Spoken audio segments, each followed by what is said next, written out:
այս գործընթացը եւ ինչ ստատիստիկա ունենք այս պահին մեր հայրենակիցների հետ վերադարձի ուղղությամբ, ինչ քայլեր են ձեռնարկվել, շնորհակալ եմ։ Արդեն 3 եւ այսօր տեղի ունեցած թռիչքներով 110 Հայաստանի Հանրապետության քաղաքացի է վերադարձել, վաղնել է դրված թռիչք, հաջորդ օրն էլ, դրա հաջորդ օրն էլ իհարկե նաեւ մեծ հավանականությամբ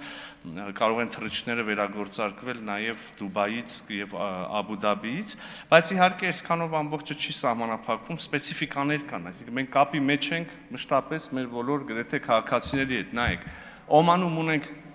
Օմանում ունենք 2 քաղաքացի, որոնք ցանկություն չունեն վերադառնալու։ Հիմա, չգիտեմ, նաև հեռավոր արևելքից 2 քաղաքացի եկել են Օման եւ այնտեղից արդեն տեղափոխվել են Հայաստանի Հանրապետություն։ Իսրայելում ունենք 15 քաղաքացի, որոնցից 5-ի հետ մշտական կապի մեջ ենք, ուզում են վերադառնալ, Քուվեյթում ունենք 17 քաղաքացի, նրանց հետ կապի մեջ ենք, ուզում են վերադառնալ, առայժմ հնարավոր իրատեսական ուղիներ չկան, բայց բոլորը անվտանգ են, բոլորը նորմալ են, Դոհայում ունենք քաղաքացիներ, առայժմ վերադառնալու հնարավորություն չկա, բայց բոլորը ապահովված են հյուրանոցներով, սնունդով, Դոհայում մնացած քաղաքացիներից 2-ը դեղորայքի կարիք են ունեցել, դեսպանության ուրեմն միջոցներով այդ դեղորայքը հասցվել է, ավելորդ ասել, որ նույն Օմանում, նույն բոլոր տեղերում ամբողջ արվել է նաև դեսպանությունների միջոցով, Լիբանանում կրկին ուրեմն բարի համույթ կար, որը արդեն վերադարձավ վայրեջք կատարեց Երևան, էլի Լիբանանում Հայաստանի Հանրապետության դեսպանության ջանքերով եւ ուղեկցությամբ հասցվել խումբը օդանավակայան, Վիետնամում ունենք քաղաքացի մեկ, որը ունի Բահրեյնում մշտական կացության իրավունք, որը ցանկություն չունի ընդհանրապես վերադառնալու, միևնույն ժամանակ ունենք 17,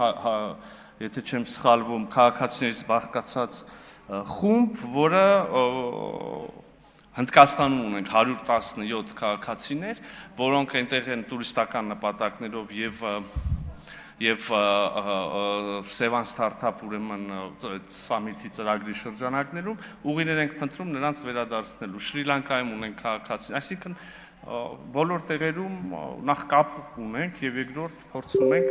հաճախ ստացվում է, մյուս տեղերում ուղղակի անհնարավոր որտեղ թռիչքներ փակ զոնա է եւ այլն։ Արձագանք։ Շնորհակալություն, պարոն Միրզոյան, ձեր պատասխանից ըստ էության կարող ենք արձանագրել, որ այսօր առավոտից մամուլում տեղ գտած վերնագրերը առայն, որ քաղաքացիները վճարելով մինչև ընդհուպ $1400 գումար ծախսելով պիտի հասնեն Երևան կամ հասել են Երևան, կարող ենք արձանագրել, որ իրականության հետ կարծես թե աղերս չունեն, որովհետև ինչպես հասկացանք, կառավարությունը հոգում է այս ծախսերը, ընդ որում նաև սնունդի եւ հյուրանոցի համար հոգում է։ Ես այդպիսի բան չասեցի, Տիկին Ազարյան, ես ասեցի կառավարությունը փորձում է նրանց տեղափոխել Մասկատի այսինքն Օմանի օդանավակայան, կոնկրետ Միացյալ Արաբական Էմիրություններից կառավարությունը հոգում է այդտեղ տեղափոխման ծախսը։ Դժգոհություններ կան այս իմաստով, այս մասին։ Դժգոհություններ միշտ կարող են լինել, նայեք, բայց ես բացատրեմ ձեզ իրավիճակը։ Կառավարությունը մարդկանց տալիս ավտոբուս, վճարում է ավտոբուսի համար եւ ավտոբուսով հասցնում է Դուբայից, օրինակ, Մասկատ օդանավակայան, որտեղ կառավարությունը նաև ստացել է թռիչքի թույլտվություն, մնացածը մասնավոր ավիաընկերության հարց է։ Հիմա նայեք, ասում եք գները բան են եղել, բայց օրինակ եկեք նաև հասկանանք, մենք խոսել ենք, բանակցել ենք ավիաընկերությունների հետ, եկեք արձանագրենք, որ այդ նույն սովորական թռիչքով չի, չէ, ճանապարհով չի թռնում ինքնաթիռը, փակ այդ ամբողջ, այսինքն օդանավը Մասկատ Երևան թռիչքի համար այլևս այսպես չի գալիս, չգիտեմ, այսպես է գալիս։ Այդ նշանակում է կրկնակի երարկի ժամանակ օդում, ըստ այդմ նաև ծախսեր եւ այլն։ Օրինակ, եթե հետաքրքիր է մի թռիչքի ինքնարժեքը ինձ ասեցին $170,000 է, եթե դա պայմանական բաժանես, ասենք, չգիտեմ, 200 քաղաքացու վրա արդեն կարաս ֆիքսես, որ ինքնարժեքը մեծ տոկոս է։ Ես իսկապես չեմ իմանում գները։ Ես որպես կառավարության անդամ հոգ եմ տարել այն մասի, որ մեր քաղաքացիները տուն վերադառնալու հնարավորություն ունենան եւ մի մասն էլ ճանապարհի տեղափոխել են։ Հետո արդեն ներողություն, եկեք նաև արձանագրենք, որ խոսքը այն քաղաքացիների մասին է, որոնք մեծ հավանականությամբ գնացել են այդտեղ, ասենք, զբոսաշրջային նպատակներով, հա,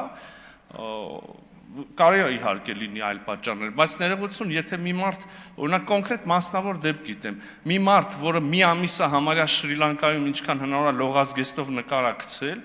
նշանակում է վճարունակ է, չէ՞, տոմս կարա առնի եւ բան անի։